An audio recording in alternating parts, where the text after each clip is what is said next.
본 방송에서 제공하는 투자 정보는 투자 판단에 대한 조언입니다. 방송에서 제공하는 주식의 가치, 가격 상승 및 가격 하락에 대해서는 방송사에서 보장하지 않습니다.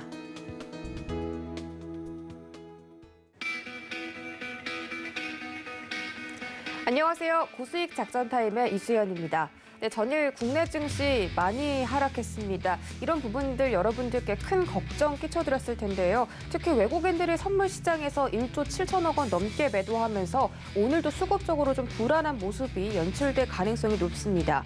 하지만 전일 뉴욕 증시 다우지수와 S&P 500 지수가 사상 최고치를 종가 기준으로 경신했고요. 하지만 나스닥은 0.5% 가까이 소폭 하락하는 모습 보였습니다. 전일 미국 상원 의원이 이날 1조 달러 규모의 인프라 법안을 통과시키면서 경기 민감주들이 상승했고요. 또 국채금리가 1.3%대까지 치솟으면서 은행주들도 동반 상승세 보였습니다. 반면에 국제유가 전날 과대 낙폭에 따른 반발 매수세에 힘입어서 2% 넘게 급등하는 모습 보여줬는데요.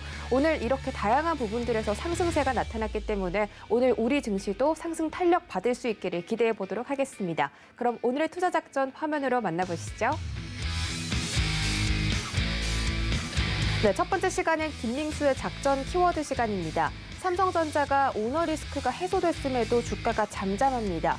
이재용 부회장이 가석방이 결정됐는데요. 어제 삼성전자는 8만 200원에서 거래를 마쳤습니다. 자세하게 전망 짚어보도록 하겠습니다. 허반석의 작전 리포트 시간, 이번 주는 반도체 업종 살펴보고 있습니다. 그중에서도 원익 IPS 다뤄보도록 할 텐데요. 이 반도체 장비 국가대표 기업이라는 주제로 원익 IPS가 어떻게 해서 반도체 장비의 국가대표가 될 수 있었는지 자세하게 알아보도록 하겠습니다. 이주연의 주위소포트에서는 희비가 엇갈린 최근의 IPO 대형주들에 대해서 분석해보도록 하겠습니다.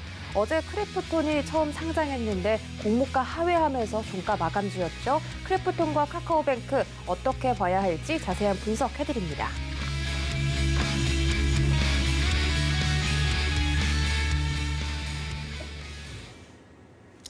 네, 수요일장도 힘차게 출발해 보도록 하겠습니다. 일주일 중에서도 가장 힘들다는 수요일인데 그만큼 저희가 오늘은 더 알찬 정보 챙겨드리도록 할게요. 네, 김민수의 작전 키워드 시간 레몬리서치 김민수 대표와 함께합니다. 안녕하세요.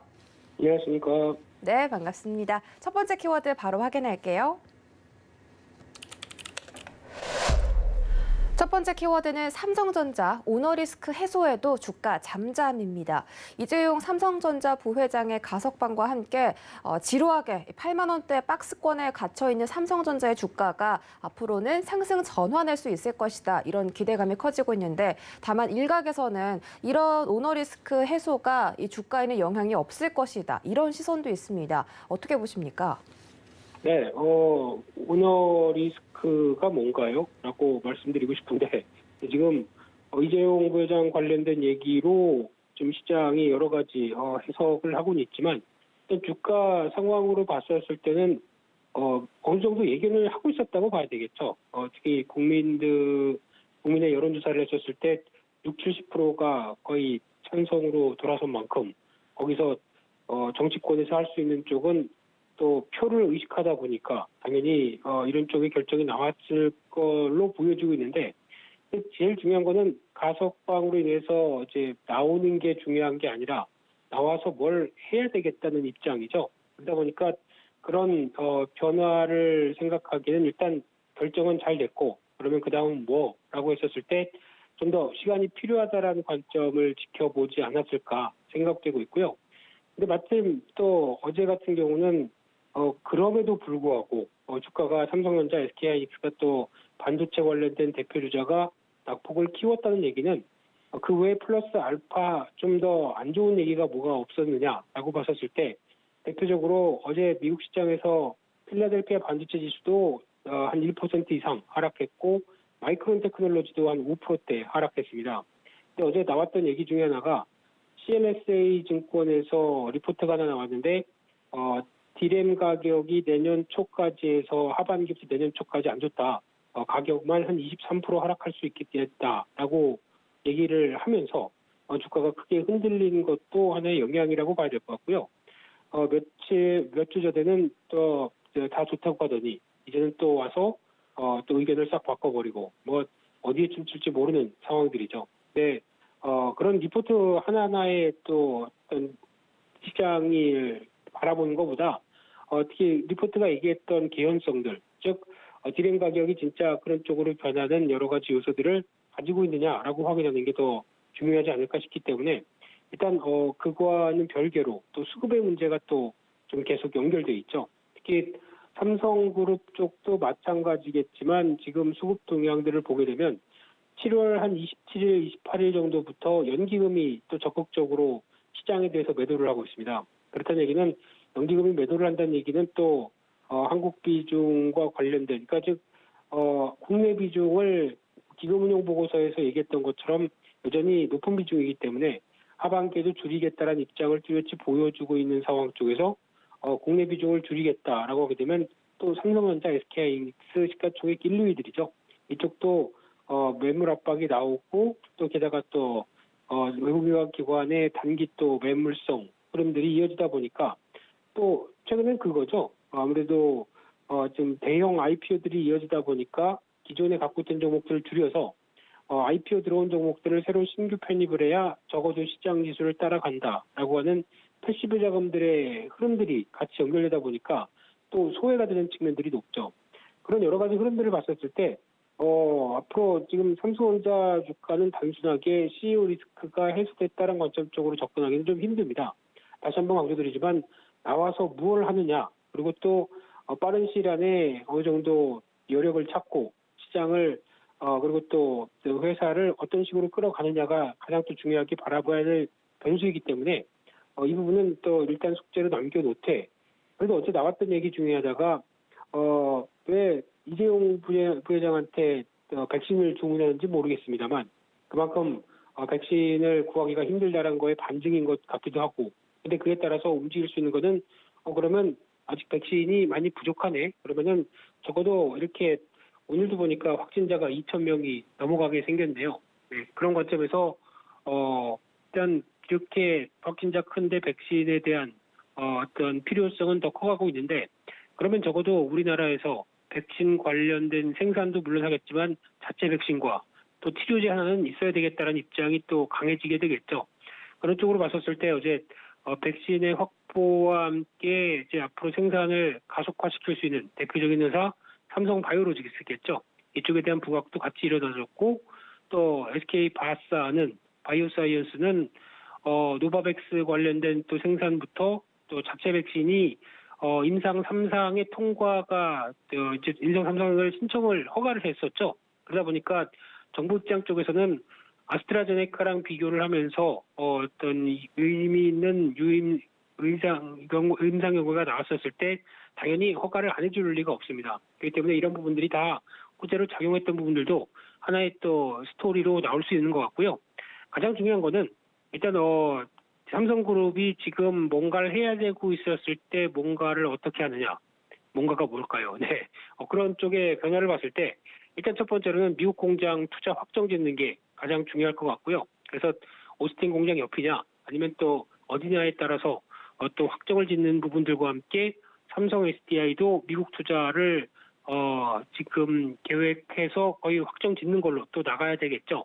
게다가 또 비메모리 쪽은 아무래도 추격이 심한 추격을 계속 해야만 하는 상황들이고, 인텔이 치고 올라오고 TSMC는 저 투더문 하고 있고, 그러다 보니까 계속 쫓아가야 되는 입장 쪽에서 전략적인 변화를 어떻게 가져가는지, 또 OLED 투자도 관건이죠. 중국이 이렇게 열심히 치고 올라오고 있는데 그냥 OLED 수요는 높아지는데 그냥 볼 수 없다라고 하게 되면, 오늘 아침에 보니까 나왔던 뉴스 중에 하나가 QD, 그러니까 퀀텀 닷 OLED TV를 예전에는 OLED 생산 안 한다고 그랬었습니다. 근데 할 수밖에 없는 운명이다 보니까 이쪽에 투자를 또 늘리고 계획을 세우는 이런 여러 가지 변화도 필요하고요. 제가 보기엔 개인적으로 하만이라고 하는 회사에 대한 어떤 변화의 필요성이 가장 높지 않을까 싶습니다. 인수하고 지금 큰 변화가 없이 그냥 좀 정체된 상황들인데, 하만의 강점을 살려서 아마 이번에 M&A가 시도가 되는 걸로 얘기를 하고 있는데, M&A가 막상 삼성 쪽에서 되게 되면 저는 하만과의 연계가 될 수 있는 전장 쪽이 아닐까 쪽으로 살짝 조심히 생각을 해보고 있는데 그런 쪽으로 변화가 나오게 되면 삼성도 지금 전장과 관련된 쪽에 강한 모멘텀을 갖고 있다라고 또 시장이 해석을 하겠죠. 그래서 이런 여러 가지 흐름을 봤을 때 일단은 시간이 걸립니다. 그렇기 때문에 당장의 호재는 아니다라고 봐야 될 것 같고요. 게다가 또 앞서 말씀드린 것처럼 비메모리부터 여러 가지 공정에 이제 EUV는 앞으로는 계속 삼성전자가 채용을 해서 확대를 시킬 가능성이 높죠. 그만큼 기술력으로 어떤 공정의 미세화를 통해서 경쟁을 계속 쫓아가겠다는 입장이라고 하게 되면 그와 관련된 우리나라의 종목이 EUV 관련된 쪽에서 상장된 종목이 세 종목이 눈에 띕니다. SNS텍, FST, 디바이스 ENG. 그중에서 SNS텍과 디바이스 ENG는 어떤 지금 성과가 나오고 있는 관점 쪽에서 관심 있게 보셔야 될 것 같고요. 그 밖에 또 투자를 확정했을 때 가장 또 수혜를 볼 수 있는 회사 중에 사이맥스라고 있습니다. 햄버거 이름과 비슷하긴 하지만 네, 그쪽은 아니고요. 반도체 관련된 쪽에서 이송 모듈 국산화를 강점을 갖고 있는데 쉽게 말씀드리면은 공장 자동화와 뭐 로보틱스 쪽도 되겠지만 그보다 좀 더 미세하고 섬세한 쪽이죠. 그래서 어떤 지금 이쪽 부분들도 반도체 쪽도 물론 마찬가지겠지만 기타 어떤 디스플레이나 멀티 산업들 쪽에서도 연결이 될 수 있는 섹터긴 한데 반도체 쪽에 대한 강점도 있다 보니까 실적 변화 꾸준히 나올 수 있겠다는 쪽도 눈여겨보셨으면 좋겠습니다. 네, 삼성전자와 관련해서 삼성바이오로직스나 SDI의 전망에 대해서도 짚어주셨고요. 이런 이재용 부회장의 가석방 이슈가 단기적인 이슈가 아니라 좀 장기적으로 봐야 할 그런 문제다라고 체크해 주셨습니다. 두 번째 키워드 바로 만나보시죠. 네, 두 번째 키워드는 2차 전지 소부장주 투자 전략입니다. 미국의 바이든 정부가 2030년까지 이 전기차나 수소차 등 친환경 차들이 이 신차 판매의 50%까지 차지할 수 있도록 적극적인 투자를 지원하겠다라고 밝히면서 최근에 국내 시장 2차 전지 관련주들 강세 보이고 있습니다. 이런 부분 지금도 투자해도 좋을지 전망 짚어주시죠. 네, 많이 올랐습니다. 많이 올랐는데 더 갈 수 있을까라는 쪽에 의문이 나올 수밖에 없고요. 그리고 또 더 가려고 하게 되면 이제 두 가지가 필요한데 첫째는 지금 밸류나 주가 수준을 봤을 때 지금 나오는 실적 가지고는 주가를 설명을 못 하겠죠. 근데 이런 장기 성장성이 꾸준히 더 갈 수 있을 만한 흐름들이 뭐가 있을까가 계속 중요한 걸로 보여지고 있는데 말씀하셨던 글로벌 정부들의 정책이나 그리고 또 친환경 트렌드에 맞게 전기차 수요가 좀 더 빠르고 강하게 급격하게 늘어나는 모습들이 수혜를 받을 수 있다고 봐야 될 측면이라고 보여지고 있고요.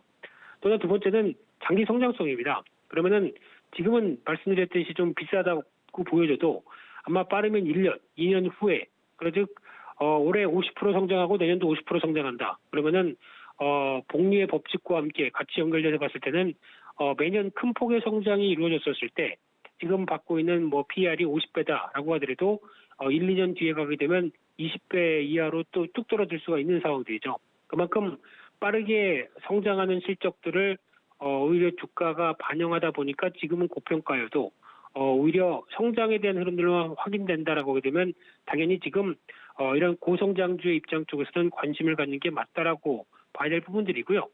근데 지금 문제는 많이 올랐습니다. 그러다 보니까 이를 그러니까 어느 정도 흔들림이 나왔을 때 잘 이용해서 대응하는 게 가장 좋겠다고 봐야 될 부분들이고요. 그런 쪽에서 지금 시장에서는 여전히 전기차 쪽에서 가장 큰 비중을 차지하는 게 배터리 40%죠. 대중원가의 40%, 그리고 또 배터리 쪽에서는 40% 차지하는 게 양극재라고 하다 보니까 양극재 관련된 쪽은 계속 수요가 급증할 수밖에 없고 그러다 보니까 요즘엔 LG화학에서도 이번에 밝혔듯이 관련된 소재들도 많이 내재화를 하려고 합니다. 그만큼 자기 제조하는 배터리와 어떤 연관성을 좀 높이는 부분들 쪽에서 2차 전지 소재에 대해서 계속 내재화 움직임이 나오고 있는데 다른 때 같았으면은 아마 이게 지금 기존의 소재 업체들 쪽에는 크게 충격을 받거나 우리는 이제 어떻게 살지? 라고 했던 흐름들이 나올 텐데 하지만 아닙니다. 오히려 그 정도로 내재화를 해서 어떤 앞으로에 대한 물량을 대겠다라고 하는 의도가 크게 되면은 얼마나 지금 어떤 쇼티지가 심할 수 있겠느냐라고 반문하다 보니까 우리도 충분히 역할을 할 수 있어라는 쪽에 양극재 업체들의 강세가 눈에 띈다고 봐야 될 것 같고요. 그와 함께 또 동박 쪽도 쇼티지죠. 뭐 잘 아시는 것처럼 한창 고리 가격이 올라가다 보니까 수익성 문제는 얘기가 나왔다고 하더라도 그 이상으로 수출이 잘 되고 가격도 올려버리고 가격을 올려버리기 더 쉽죠. 그런 쪽에서 꾸준하게 수출 잘 되다 보니까 동박업체들 다 재부각을 받고 있는 상황 쪽에서 지금은 또 장비업체 쪽도 관심을 가져야 될 것 같고요. 어차피 삼성 SDI가 미국 투자하고 그리고 또 다른 뭐 노스볼트나 여러 2차 전지 관련된 쪽에 관심 있는 업체들도 확장 그리고 어떤 증설을 하는 흐름들이다 보니까 그에 따라서 수혜를 받을 수 있는 뭐 대표적인 쪽은 뭐 삼성 SDI 밸류체인들이죠. 신흥 SEC라든가 이런 상신 EDP도 뭐 영향을 끼치겠지만 이런 종목들이 다 어떤 밸류체인 쪽으로도 접근 가능할 것 같고요.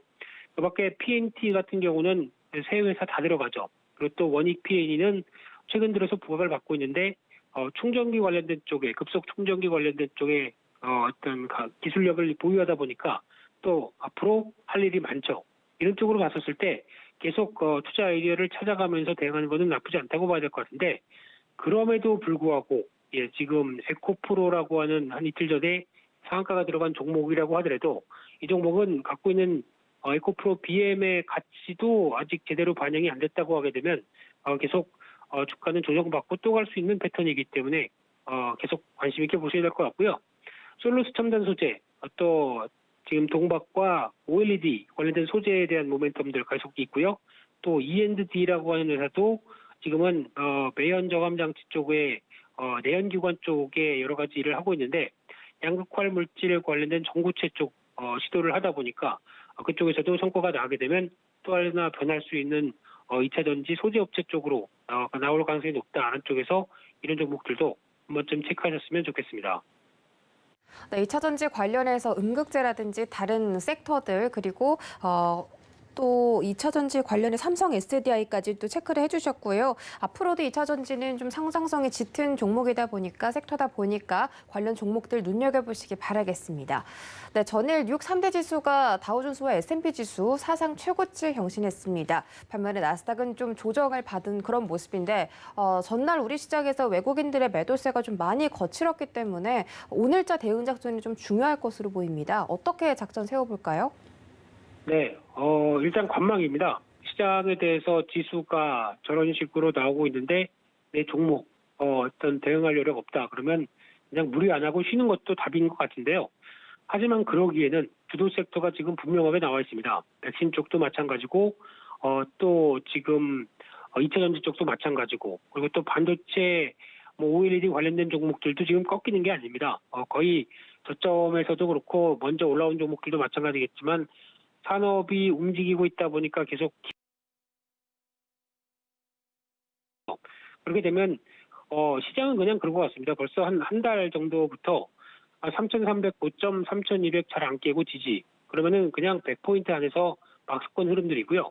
여기서 큰 의미적인 변화가 가기 전까지는 일단 뭐 여전히 관망을 하되 그래도 종목적으로 집중하고 압축해야 되겠죠. 그런 쪽에서 시장이 주도를 보이는 섹터나 업종들은 관심 갖고 내가 다른 섹터에 갖고 있어서 물렸다라고 하더라도 어떤 그 관련된 동향들을 계속 체크를 하되 시장이 또 막상 살아 움직이는 섹터가 있다라고 하게 되면 물렸다고 하더라도 한 10%나 한 뭐 30% 정도까지는 일단 손절을 했다가 그걸 가지고 오히려 또 어떤 지금 움직이는 종목 쪽으로 대응하는 게 더 지금 시장에 맞는 전략이 아닐까 싶고요. 그리고 또 순환매가 빠르다 보니까 오늘 같은 경우도 그렇죠. 그동안 기술주만 계속 움직이다가 오늘은 인프라 투자 관련된 쪽 법안이 상원을 통과하다 보니까 미국에서도 약간 경기 소비재, 경기 민감주들이 또 반등하는 모습들을 봤을 때는 또 국내에서도 그런 변화가 나올 수는 있을 텐데 이렇게 순환매가 빠르다라고 하게 되면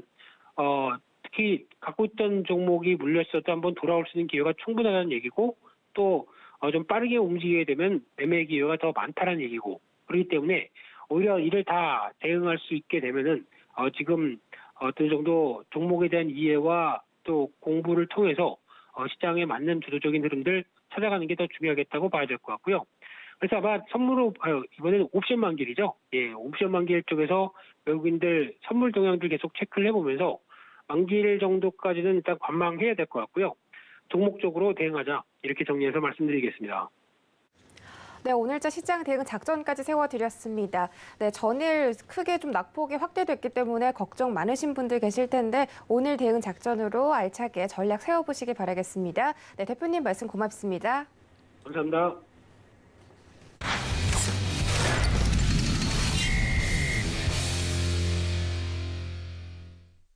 네, 이어지는 시간은 허반석의 작전 리포트 시간입니다. 증권가에 쏟아지는 리포트들 하나하나 분석해드리는 시간이죠. IR 분석의 신 허반석 전문위원과 함께합니다. 안녕하세요. 안녕하세요.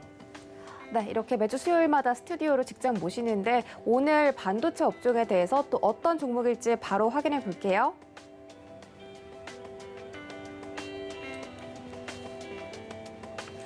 오늘의 종목 리포트는 원익 IPS입니다. 반도체 장비 국가대표 기업이라고 나와 있는데 왜 이 원익 IPS가 이 반도체 장비에서 국가대표인지 좀 많이 궁금합니다. 네, 가장 근시일 내에 있었던 이야기들 중에 하나는 네. 장비의 국산화가 이루어졌었죠. 그리고 앞서서 이제 리포트 내용 중에서도 말씀을 드리겠지만 90년대 초반부터 우리나라의 반도체 성장과 함께 궤를 같이 한다라고 말씀을 좀 드릴 수 있을 것 같습니다. 반도체 장비를 개발하기 시작한 기업도 원익 IPS고 반도체 장비들을 국산화하는 데에서도 두각을 나타내고 있는 기업이 원익 IPS고 그리고 반도체 장비사 중에 해외 수출을 하거나 기술력을 인정받은 기업 중에 대표 기업이 원익 IPS고 기업의 덩치로 보더라도 원익 IPS가 대장주 격이기 때문에 국산화에 좀 초점을 맞춰서 제가 지난해 10월 정도에 국가대표 반도체 기업이라는 이야기로 소개를 좀 드려봤습니다. 그때가 생각이 나서 네. 반도체 장비 중에서 국가대표 기업 원익 IPS라고 제가 한번 붙여보았습니다. 네, 국산화 장비라고 하니까 또 이 원익 IPS가 국내에서는 특히나 이 반도체 쪽에서는 대장이다라고 말할 수 있을 만큼 또 모멘텀 갖고 있다고 하는데 지금부터 분석 좀 자세하게 부탁드리겠습니다. 네, 원익 IPS 리포트를 3가지 정도 살펴볼 텐데요. 7월 8일자, 8월 10일자 IBK 투자증권 리포트와 8월 3일자 키움증권 리포트를 살펴보려고 합니다. 원익 IPS는 앞서서도 말씀을 드렸지만 원익 홀딩스에서 인적 분할된 회사이고요. 그리고 반도체, 디스플레이, 그리고 솔라 장비를 주로 제조하는 사업을 영위를 하고 있습니다. 장비 및 장치, 유지 보수 등에서는 매출이 5% 정도 나오고요. 그 외에는 앞서 말씀드린 반도체, 디스플레이, 솔라 장비 제조를 통해서 매출이 95%를 이루고 있습니다. 그간 시원치 않았던 국내 반도체 섹터였습니다. 삼성전자와 SK 하이닉스도 그렇고요. 그 하위 장비, 소재, 부품, 후공정 모든 기업들이 대부분 섹터 내에서 종목별 장세가 조금 나오기 시작을 했습니다. 삼성전자의 캐펙스 투자가 이제 이재용 부회장의 가석방으로 인해서 M&A나 투자, 활력을 찾을 수 있을까에 대한 부분들의 기대감들이 높아지고 있어서 이번 주는 월요일부터 반도체 장비를 좀 다루고 있죠. SK 하이닉스도 메모리 투자 쪽으로 투자 재개 그리고 매출 성장이 기대된다라는 부분 어제 또 살펴보기도 했습니다. 이렇듯이 이제 원익 IPS 장비 쪽으로 좀 살펴볼 때가 되지 않았나라는 말씀을 드리고 있고요. 원익 IPS는 앞서서도 국가대표 기업이다라는 말씀을 좀 드려왔는데요. 98년도 이제 국내 반도체 성장과 함께 궤를 같이 한다라는 말씀을 좀 드렸습니다.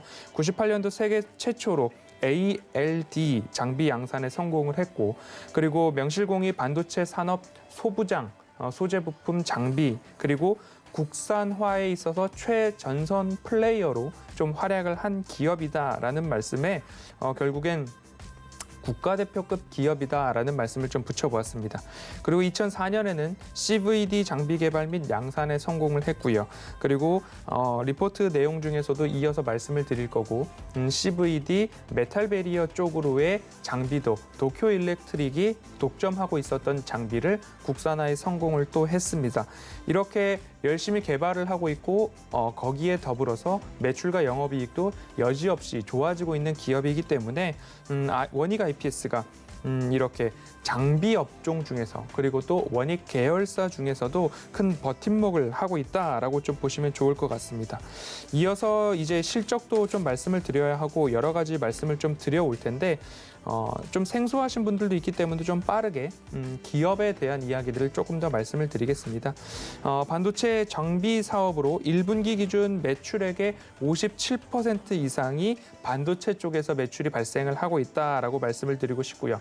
조금 더 긍정적으로 볼 수 있는 부분들은 메모리 향 매출과 비메모리 향 매출이 있을 텐데 ISC를 말씀드릴 때도 그렇고 여러 가지 반도체 그리고 하위 섹터를 말씀드릴 때에 메모리향 매출 비중에서 비메모리향 매출 비중이 높아지면 높아질수록 수익성에 있어서 그리고 영업이익률에 있어서는 긍정적으로 평가를 할 수 있다. 비메모리향 반도체가 고부가 평가를 받고 있기 때문에 그렇다라는 말씀을 드리고 싶습니다. 반도체 장비 중에서는 증착 공정에 해당하는 CVD나 ALD 그리고 산화 공정으로 하는 옥사이드 그리고 플라즈마 화학 증착 장비인 PECVD까지도 원익 IPS의 주력 장비로 구분을 할 수 있겠다라는 말씀을 좀 드릴 수 있을 것 같고요. 그리고 또 한 가지는 앞서서 도쿄 일렉트릭이 독점하고 있는 거의 과점하고 있는 장비 중에 하나가 금속 메탈 CVD입니다. 이를 반도체 8대 공정 중에 하나인데 원익 IPS에서 국산화를 성공을 했습니다. 그리고 이미 지난해부터 SK 하이닉스 청주 공장에 납품을 했고요. SK 하이닉스 청주 공장은 핵심 낸드 생산 기지로 알려져 있기 때문에 이곳에서 큰 문제 없이 잘 가동이 된다라고 한다면 이 CVD, 금속 메탈 CVD 이 장비는 국내에서 조금 더 윤곽을 내고 원익 IPS에서 미래를 먹여 살릴 수도 있는 그러한 장비로까지 확장할 수도 있는 그런 기술이다라고 보시면 좋을 것 같습니다. 이 장비가 반도체들을 이제 서로 연결하는 금속 선들이 합선되지 않도록 메탈 베리어라고 할 수 있는데요. 결국 이 금속 장벽 서로 합선이 되지 않는 굉장히 미세한 반도체 금속 선들이 합선되지 않도록 하는 그 핵심 장비다라고 말씀을 드릴 수 있고요. 이 금속 배선 공정뿐만 아니라 증착 공정에도 활용이 가능한 장비이기 때문에 앞으로 조금 더 기대되는 핵심 전력이 될 수 있겠다라는 말씀 드리고 싶습니다. SK 하이닉스뿐만 아니라 삼성공장의 화성 그리고 평택 사업장에도 도입을 위해서 테스트가 완료되어 가고 있지 않나라고 좀 전망이 되고 있습니다. 국가대표 기업이라는 이야기 결국엔 진입 장벽이 높고 이 장비들이 하루아침에 만들어질 수 없는 그런 기술력이다라고 보시면 좋을 것 같고요. 오랜 기간 동안 증착 공정에 있어서는 어마어마한 기술력 그리고 유의미한 성과들을 지금도 내고 있는 기업이기 때문에 국가대표라고 불러도 명실상부 인정을 받을 수 있는 만한 기업이겠다라는 생각이 듭니다. 2분기 실적에 대해서 좀 말씀을 드려보면요. 2분기 실적은 매출액 4,300억 이상 나왔고요. 영업이익은 1,009억 원. 전년 동기 대비로 하면 매출액은 42%, 그리고 영업이익은 전년 동기 대비 96%의 신장을 보였습니다. 시장에서도 컨센서스 상회 이야기를 듣고 있는데요. 영업이익은 약 800억 원 정도 추정치가 나왔었는데 이를 26% 정도 상회한 1,009억 원을 기록하면서 매출 인식 기여도가 높았던 낸드향 장비 매출이 좋았다라고 좀 이야기가 나오고 있습니다. 디램보다 비교적 경쟁력이 높고 그리고 투자가 대규모로 나타나고 있는 낸드향 쪽에서 매출이 좋게 나왔다라고 한다면 앞으로 3분기, 4분기에도 좋은 실적이 이어지지 않을까라는 기대감이 조금 나오고 있습니다. 그러면 3분기 실적은 어떨까를 살펴보면 영업이익 1,133억 원이 전망이 좀 되고 있고요. 매출액은 4,200억 원 이상이 전망이 되고 있는데 2분기에도 컨센서스 추정치를 넘겼는데 3분기에는 직전 분기보다 매출액은 2%, 그리고 영업이익은 또다시 11% 성장할 수 있다라는 이야기가 전망이 되고 있죠. 반도체 장비 실적은 소폭 감소할 수도 있습니다. 하지만 디스플레이 쪽으로의 장비 실적 증가가 기대되고 있는데 다시 한번 좀 말씀을 드려야 될 것 같습니다. 삼성전자에서 뭔가 더 투자에 대한 부분들이 확실시되어 가고 있고 결정을 하게 된다면 이제는 QD-OLED, 퀀텀 닷 OLED라고 불리고 있는 이 디스플레이 쪽으로의 기다려왔던 투자가 이어지지 않을까라는 생각을 한번 해보게 되는데요. 2분기 기준으로 반도체 쪽에서의 장비 매출은 3,670억 원을 좀 넘겼고요.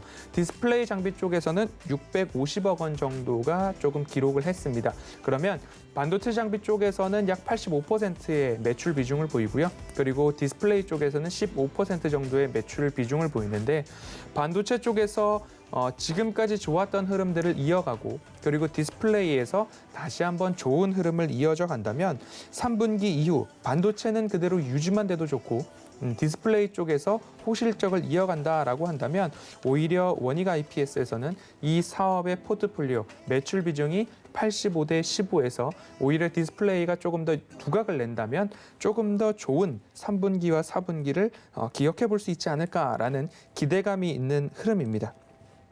차트를 보고 이어서 말씀을 좀 드려보도록 하겠습니다. 허반석의 모멘텀 체크리스트에서는 차트상 저위험 구간에 대응을 하자라는 말씀을 드리고 있는데요. 지난해 10월 29일경 서울경제TV 저녁 방송이죠. 저녁 방송이 주유소 이전에 베스트 트레이딩 맨이었죠. 거기에서 10월 29일 제가 말씀을 드렸는데 시계를 조금 앞으로 당겨보면 이 당시였습니다. 이때 당시에 제가 말씀드렸던 추세선은 이러한 흐름이었죠.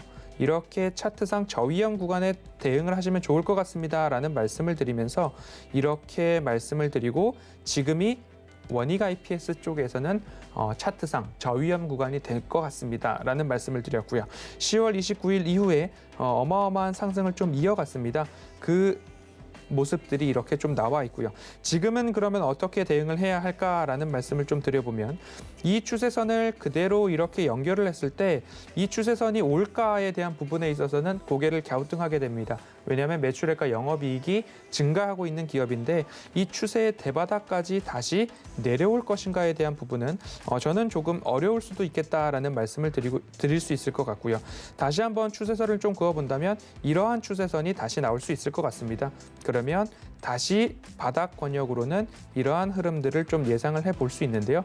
이 사이에 갭이 있기 때문에 주가의 조정이 조금 나올 수도 있을 것 같습니다. 업황에 따라서. 하지만 이 추세선상 이 구간을 너무 크게 내려오지는 않을 것 같다. 그 이유는 매출액과 영업이익이 증가하는 추세죠. 매출액이 불과 18년도 기준으로는 7천억이 채 되지 않았습니다. 6,500억 원에서 19년도 6,700억 원, 그리고 20년도 1조를 넘기면서 올해는 1조 3천억 원의 매출액이 전망이 되고요. 내년도는 약 1조 5천억 원, 그리고 후년도에도 1조 5,200억 원까지 좀 성장, 플러스 성장을 이어가는 기업이죠.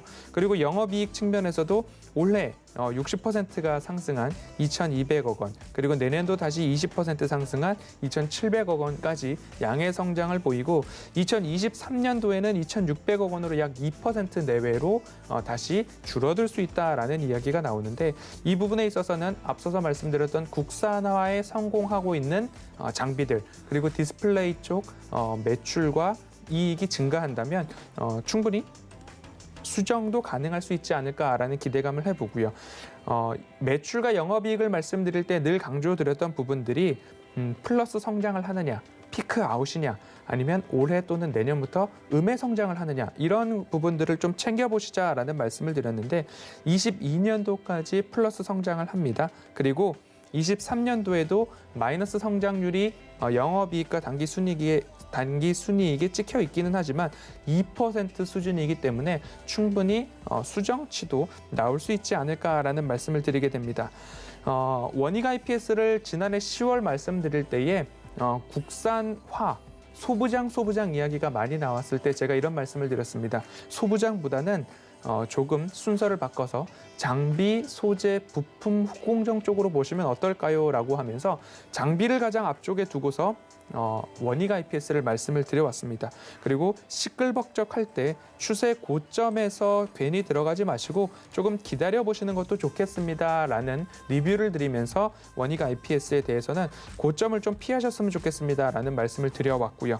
그리고 장비, 소재, 부품 순서 이후에 이런 말씀을 드렸습니다. 이제는 반도체 섹터가 모두 다 상승을 했습니다라는 말씀을 연초와 3월 이후까지 좀 드려왔습니다.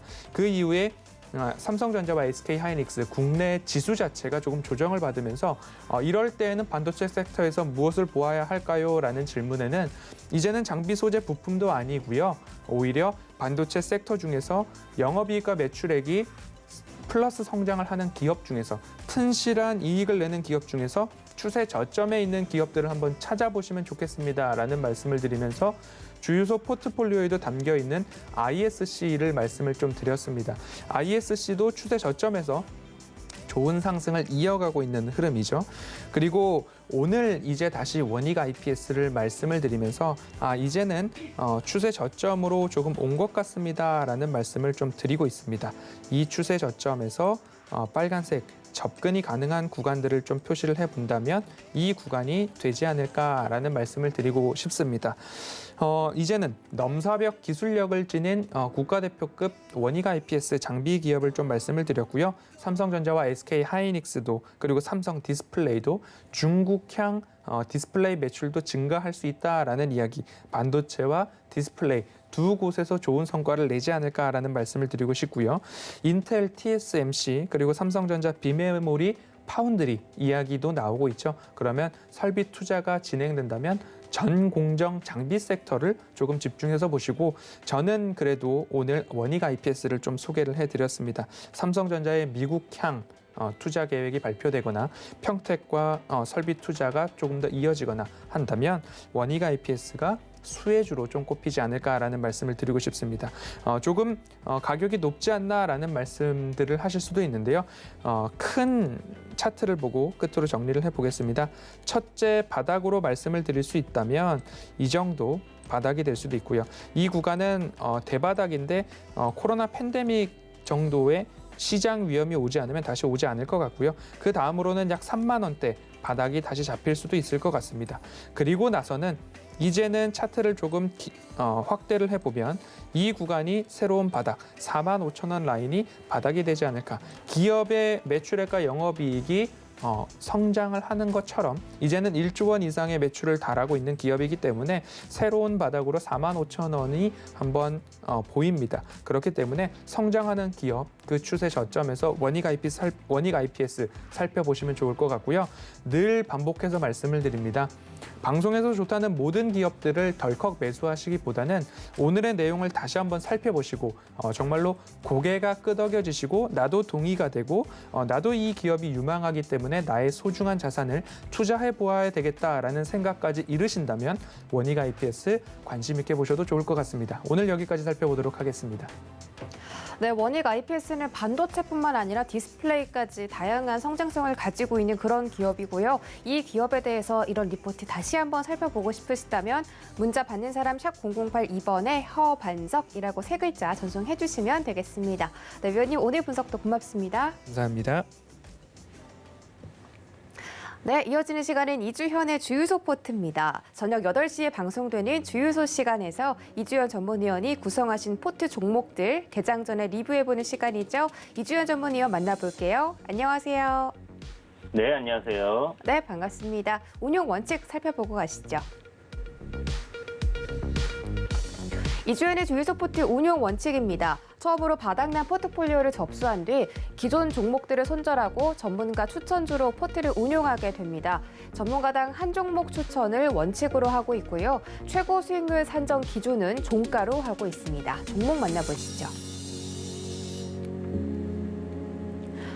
네, 이주현의 주유소 포트 첫 번째 장 모든 종목들이 목표가와 목표 수익률을 달성했습니다. 동신건설과 삼익 THK 그리고 CJ E&M이 각각 목표가 달성했고요. 특히 CJ E&M은 26% 넘게 수익률까지 챙겨갔습니다. 네, 서암기계공업과 YJM 게임즈는 목표 수익률을 달성했고요. 각각 15% 그리고 16.9% 챙겨갔습니다. 다음 장 보시죠. 네, 다음 장에서도 목표 수익률 도달한 종목 있죠. 바로 태경 BK인데요. 6월 28일에 편입돼서 수익률 32% 넘게 가져갔습니다. 다음 나머지 종목들 살펴보시면 안랩이 플러스 3%대, 그리고 광주 신세계가 4.5% 챙겨가고 있고요. 현대코퍼레이션과 한라홀딩스는 여전히 부진한 모습입니다. 다음 장 보시죠. 네, 다음 장에 대웅제약 편입되어 있습니다. 8월 9일 가장 최근에 편입된 종목이고요. 첫날에는 마이너스로 시작했는데 지금은 플러스권에 들어와 있습니다. 수익률 0.5% 가져가고 있습니다. 네, 저희 포트 종목들 살펴보고 돌아왔습니다. 자, 이제 어제 가장 이슈였던 종목 하나 이야기해 볼 텐데요. 바로 크래프톤입니다. 이 크래프톤이 1% 상승 마감하긴 했지만 공모가보다는 8% 하회했다고 하고요. 이 최근에 가장 주목을 받았던 이 카카오뱅크와는 좀 대조되는 흐름을 보였습니다. 카카오뱅크는 첫날 상한가, 따상은 못했지만 그래도 상한가 도달하긴 했지 않습니까? 크래프톤은 지금 뭐 고평가 논란도 계속해서 이어지고 있는데 이 부분 어떻게 살펴볼까요? 네, 뭐 정말 안타까운 그런 흐름이었다라고 생각이 좀 드는 부분인데요.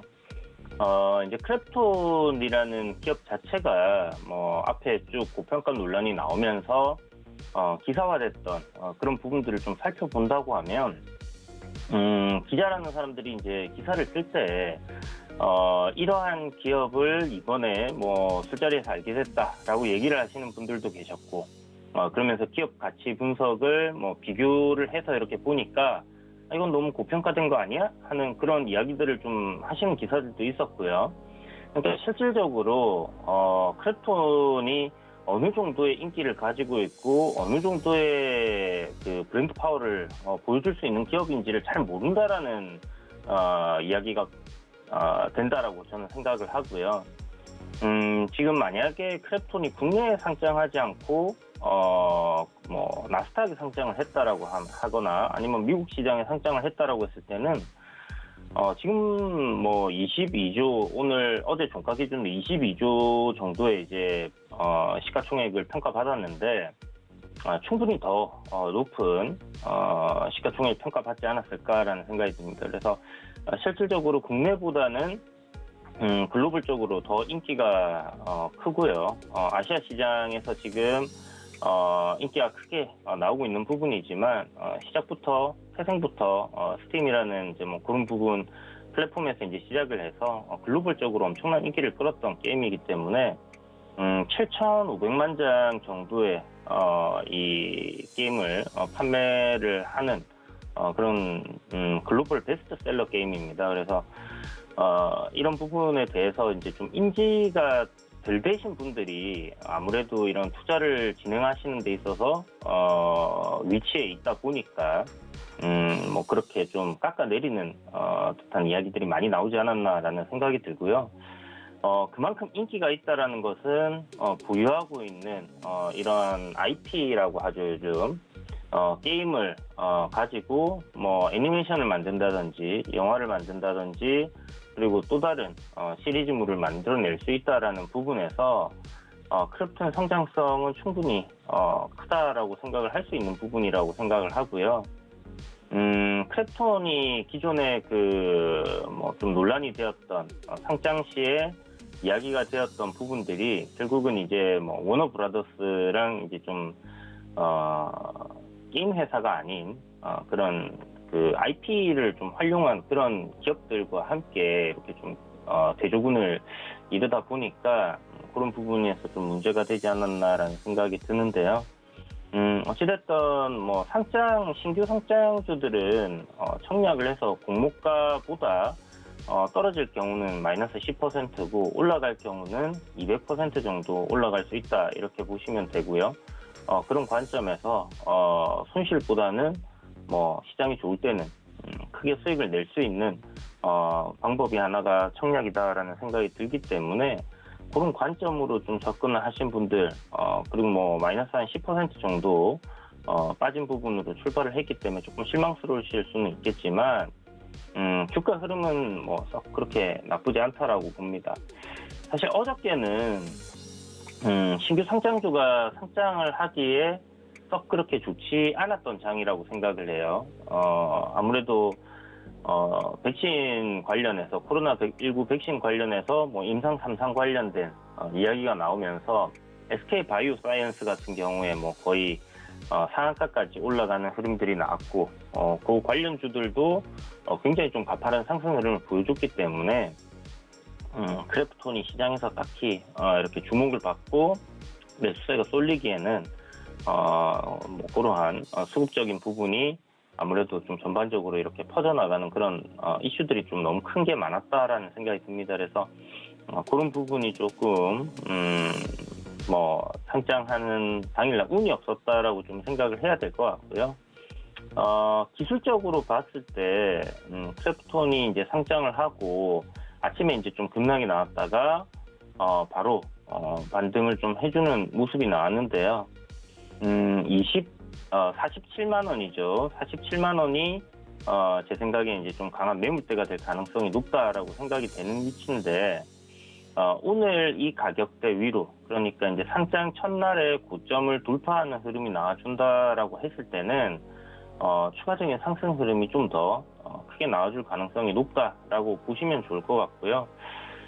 신규로는 좀 접근하기 어렵겠지만 어저께 저점 매수를 하신 분들이라면 충분히 제 생각에는 뭐 47만 원까지는 보유를 하실 수 있겠다는 생각이 들고 만약 오늘 뭐 한 3만 원 정도까지 조정이 나오는 그런 흐름들이 만들어진다고 했을 때는 한 47만 원 정도까지 또 반등을 노리는 뭐 그런 단기적인 트레이딩도 가능하지 않겠나라고 생각이 듭니다. 일단 금액적으로 뭐 만 원대 뭐 카카오뱅크 같은 경우 만 원대로 5만 원대 뭐 이렇게 만 원대로 시작을 했기 때문에 좀 더 개인 투자자들이 접근을 하기에 뭐 이렇게 생각하면 안 되지만 그래도 여전히 금액이 40만 원, 10만 원대, 100만 원대는 비싸다라고 생각을 하시는 분들이 있어요. 시가총액을 생각 안 하고 그렇기 때문에 그런 부분들이 또 조금 개인 투자자들이 접근을 하기에는 조금 걸림돌이 되지 않았나. 그러니까 대중화되기에 조금 힘들었다라고 보는 게 맞는 것 같습니다. 그래서 어찌됐든 상장 첫날에 좀 많이 흔들린 그런 흐름이고 도지 형태의 마무리가 됐는데요. 오늘 시가가 좀 굉장히 중요할 것 같습니다. 그래서 시가 살짝 깨띄우고 장 초반에 눌렸다가 상방으로 방향을 돌려준다고 하면 공모가 위로 충분히 또 한번 올라갈 가능성은 높기 때문에 너무 뭐 그렇게 크게 실망을 하실 필요는 없다라는 생각이 들고요. 크래프톤이 이제 상장을 하고 나서 비교해 볼 수 있는 기업이라고 하면 국내에서는 뭐 NC소프트밖에 없을 거예요. 장부상 뭐 모습도 되게 비슷하고요. 다만 이제 크래프톤 같은 경우는 이제 현금성 자산이 한 7천억 정도 가지고 있고 NC소프트 한 2천억 정도 되고 뭐 이런저런 부분들을 대조해 봤을 때 크래프톤이 게임주로서는 뭐 국내 1위로 올라서는 게 좀 맞다라는 생각이 듭니다. 그렇다면 이제 앞으로의 나올 수 있는 신규 게임들 이런 부분들 그 다음에 기존에 활용하고 있는 기존에 이제 이 배틀그라운드라는 IP를 활용을 해서 만들어질 수 있는 영화라든지 그런 컨텐츠적인 부분을 어떻게 접근을 하느냐 하는 이런 부분들이 미래 주가를 달리 할 거다라는 생각이 듭니다. 뭐 최근에 이제 뭐 이슈가 되고 있는 메타버스를 활용한 뭐 그런 부분들 배틀그라운드를 하는 데 있어서 조이스틱이나 키보드가 아니라 뭐 이렇게 홀로그램 안경을 쓰고 실질적으로 이렇게 체험을 하듯이 뭐 한다든지 뭐 다양한 뭐 게임들이나 진행 방향들이 있겠죠. 그리고 상장을 하면서 확보된 이런 현금들을 M&A를 한다든지 앞으로 어떻게 활용을 하느냐에 따라서 굉장히 뭐 하이브처럼 될 가능성도 높지 않겠나라고 좀 생각해 볼 수 있을 것 같습니다. 그래서 뭐 엔터계에 BTS가 있다라면 뭐 국내에서 게임계에는 뭐 크래프톤이 있다라고 저는 생각을 하기 때문에 앞으로 크래프톤의 성장을 한번 기대해 봐야 되는 대목이 아닐까라는 생각이 듭니다.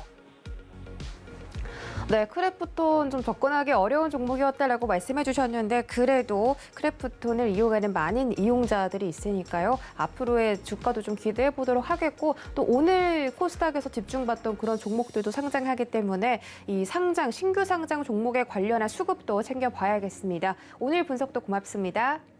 네, 감사합니다. 네, 문자 받는 사람 샵 0082번에 이주현이라고 보내주시면 실시간으로도 함께 해보실 수가 있습니다. 1시간 동안 고수익 작전 타임과 전략대 세워드렸고요. 저희는 잠시 뒤 순간 포착 매매 시그널로 돌아오겠습니다. 고맙습니다.